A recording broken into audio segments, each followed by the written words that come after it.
अस्सलाम वालेकुम वीवर्स, उम्मीद है कि आप सब लोग खैरियत से होंगे।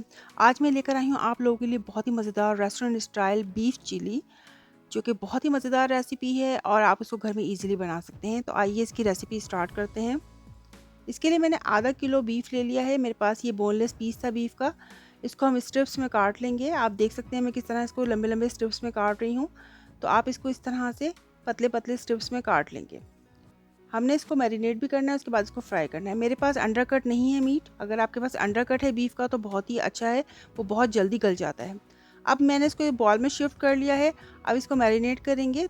2 टीस्पून लहसुन अदरक का पेस्ट जाएगा, या आप इसको क्रश करके भी डाल सकते हैं।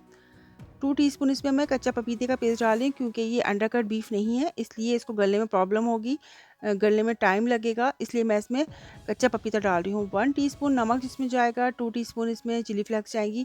चिली फ्लेक्स के बजाय अगर आपके पास चिली फ्लेक्स नहीं डालना चाह रहे तो आप चिली सॉस भी डाल सकते हैं। 1 टीस्पून इसमें काली मिर्च का पाउडर, 1 टीस्पून वाइट सिरका, 2 टेबल स्पून इसमें जाएगा सोया सॉस।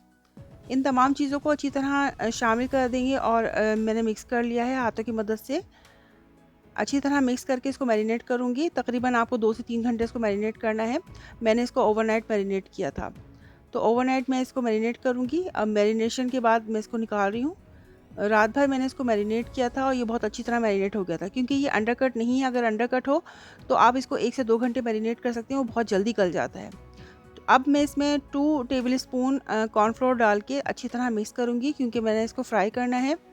तो इसको कॉर्नफ्लोर डालकर अच्छी तरह मैंने मिक्स किया है और उसके बाद हम इसको फ्राई करेंगे। फ्राई करने के लिए मैंने फ्राई पैन में ऑयल डाल दिया था और चूल्हे पर रख दिया था।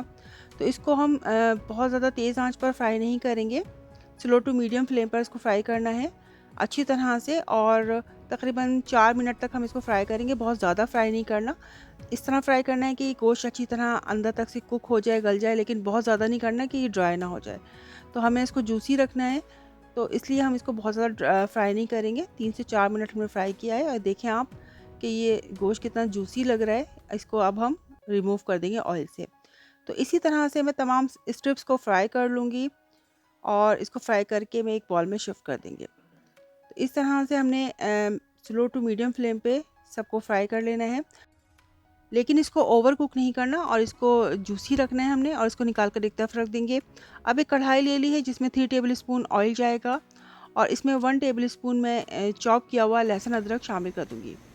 तो 1 टेबल स्पून इसमें लहसुन अदरक जाएगा चॉप किया हुआ। जैसे ही हल्का सा इसमें कलर आ जाएगा तो इसमें मैं शामिल करूँगी चिलीज़। ग्रीन चिलीज़ मैंने 5 से 6 हरी मिर्चें ले ली थी, जिनको मैंने बीच में से काट लिया था, और 3 मिर्चें ले ली थी रेड कलर की, जिनको बीच में से मैंने काट के शामिल कर दिया था। इसको हम स्टर फ्राई करेंगे। और एक बड़े साइज़ की प्याज है जिसको मैंने इस तरह से पेटल्स की सूरत में लंबा लंबा काट लिया था। और इस तरह इसके बाद एक ले ली थी बड़ी शिमला मिर्च, इसको भी मैंने लंबाई की सूरत में पतला पतला काट लिया था। तमाम सब्जियों को हम स्टर फ्राई करेंगे तकरीबन 2 से 3 मिनट। अब इसमें हाफ़ कप मैं डाल रही हूँ केचप, और 2 टेबल स्पून इसमें जाएगी सराचा सॉस।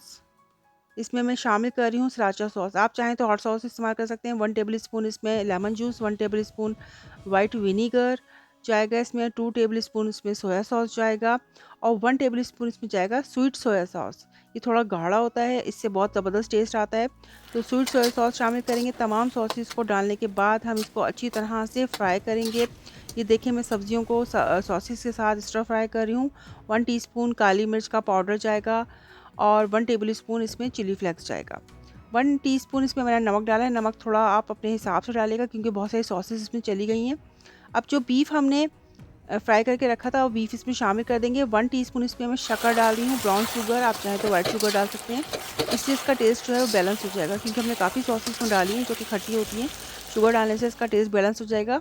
अब 1 टेबल स्पून मैंने कॉर्नफ्लोर को पानी में घोलकर इसमें शामिल कर दिया है और इसको अच्छी तरह से मिक्स कर दिया है। तो इसको हमने तेज़ आंच पर ही स्टर फ्राई करना है सब्जियों को। और सबसे लास्ट में मैं डाल रही हूँ 1 table spoon sesame seed oil, यानी कि सफ़ेद तिल का जो तेल होता है वो मैं डाल रही हूँ इसमें। उससे एक ख़ास शाइनिंग आएगी और इसमें इन्हेंस होगा इसका फ्लेवर। 1 टेबल स्पून इसमें डाल रहे हैं हम सेसमी सीड, यानी कि वाइट तिल डाल रहे हैं। इससे इसकी लुक भी अच्छी आएगी और टेस्ट भी बहुत ज़बरदस्त होगा। बहुत ज़बरदस्त, बहुत ही मज़ेदार हमारा बीफ चिली रेडी हो गया है। इसके लिए मैंने राइस बनाए थे। आप इसमें फ्राइड राइस भी बना सकते हैं। मैंने इसमें गार्लिक राइस बनाए थे और सिंपल राइस बना के इस तरह मैंने इसको सर्व किया है। बहुत ही मज़ेदार रेस्टोरेंट स्टाइल बीफ चिली हाज़िर है। आप अपने बच्चों को, अपने घरवालों को खिलाएँ, यकीनन उनको ज़रूर पसंद आएगी। आप इतनी महँगी डिश रेस्टोरेंट जाके खाते हैं, आप इसको घर में बहुत ईज़िली तरीके से बना सकते हैं। तो उम्मीद है कि आपको मेरी आज की रेसिपी पसंद आएगी। अगर मेरी वीडियो पसंद आती है तो मेरी वीडियो को लाइक और कमेंट ज़रूर कीजिए। मेरे चैनल को सब्सक्राइब कीजिए। इस रेसिपी को अपने फ्रेंड्स और फैमिली में ज़रूर शेयर कीजिए। इंशाल्लाह इसी तरह की मज़ेदार रेसिपीज़ आपके लिए लेकर आती रहूँगी। जब तक के लिए अल्लाह निगहबान।